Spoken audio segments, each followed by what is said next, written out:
جانتے ہو، ہر چیز انسان کے بس میں نہیں ہوتی اور نہ ہی حالات ہمیشہ تمہاری مرضی کے مطابق ہوتے ہیں۔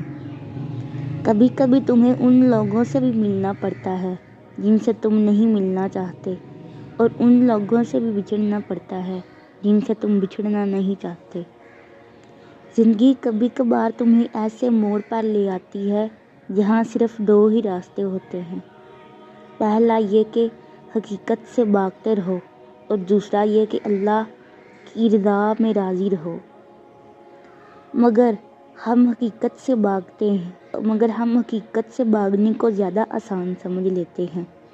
تبھی ساری عمر بھاگتے بھاگتے ہم اتنا دور نکل آتے ہیں کہ اللہ تو کیا، ہمیں اپنی ذات بھی دکھائی نہیں دیتی۔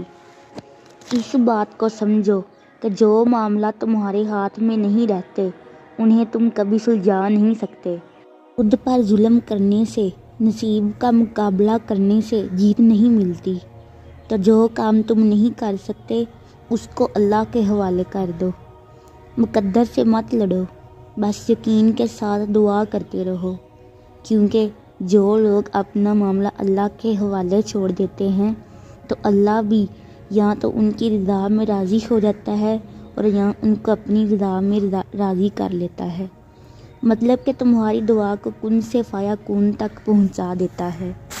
اور جو کہانی اللہ کے سپرد کر دی جائے نا، اس کا اختتام کبھی بھی اداس نہیں ہوتا۔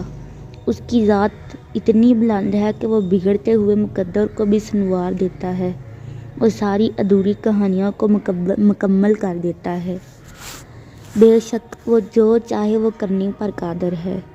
انشاءاللہ تمہاری ادھوری کہانی مکمل ہو جائے گی، تم بس اس پر یقین رکھو۔ اگر ویڈیو اچھی لگی ہو تو لائک کریں، چینل کو سبسکرائب کریں اور دوسروں کے ساتھ شیئر کریں۔ جزاک اللہ۔